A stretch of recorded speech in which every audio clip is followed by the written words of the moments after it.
Viewers, Pinki's লাইফস্টাইলে আপনাদের স্বাগত।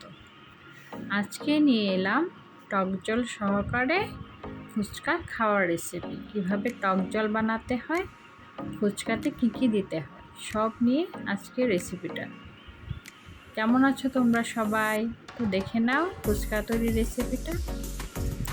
প্রথমে একটি বাটিতে কিছুটা তেঁতুল জল দিয়ে কিছুক্ষণ ভিজিয়ে রাখতে হবে।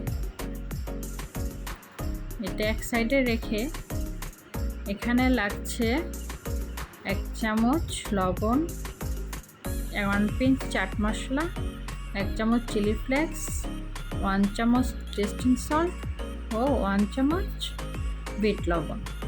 এখানে তেঁতুলটা ছেঁকে কাট করে নেওয়া হয়েছে জল সহকারে। তারপর কিছুটা চাট মশলা দিয়ে দিলাম, কিছুটা বিট লবণ দিয়ে দিলাম, তারপর কিছুটা লবণ দিয়ে দিলাম। লবণটা একটু কম হয়ে গেছিল তাই আবার দিয়ে নিলাম। কিছুটা এর মধ্যে চিলি ফ্লেক্স দিয়ে দিলাম। চিলি ফ্লেক্স দিয়ে ভালো করে মিশিয়ে নিতে হবে।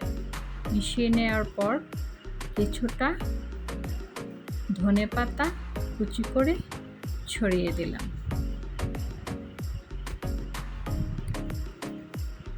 ধনেপাতা কুচি দেওয়ার পর এখানে একটা টুকরো লেবু ভালো করে চিপে দিয়ে দিলাম। লেবুটা ভালো করে চিপে পুরো রসটা দিতে হবে, তাহলে ফ্লেভারটা অনেক ভালো হয়। তারপর কিছুটা কুচনো পেঁয়াজ দিয়ে দিলাম। কাঁচা পেঁয়াজটা মুখে পড়লে অনেক ভালো লাগে।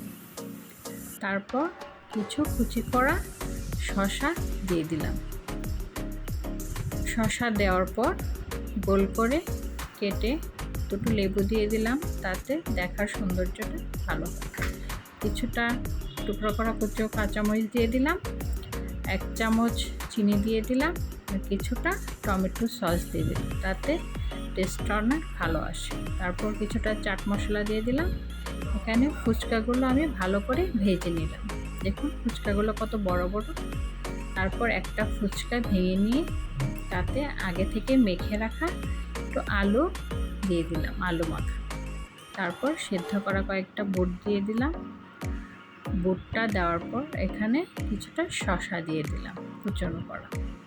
শসা দেওয়ার পর কয়েক টুকরো পেঁয়াজ দিয়ে দিলাম, আর কিছুটা ধনেপাতা দিয়ে দিলাম বুটটার ভেতরে। আরেকটা দেখিয়ে দিচ্ছি।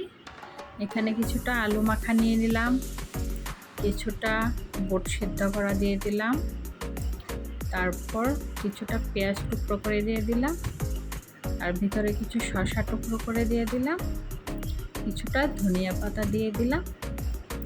ধনিয়া পাতা দেওয়ার পর ওখানে টক জলটা ভালো করে মিশিয়ে তার ভিতরে কয়েক চামচ টক জল করে দিয়ে দিলাম। টক জলটা দেওয়ার পর কিছুটা চানাচুর উপরে ডেকোরেশন করে দিয়ে দিলাম। দেখুন কতটা সুন্দর লাগছে, দেখে মনে হচ্ছে এখনই মুখে ভরে দিই। আচ্ছা দেখুন কেমন সুন্দর হয়েছে। ভালো করে খেয়ে নেবেন বানিয়ে বাসায়। সবাইকে অনেক অনেক ধন্যবাদ এটা দেখার জন্য। Please subscribe. Thank you.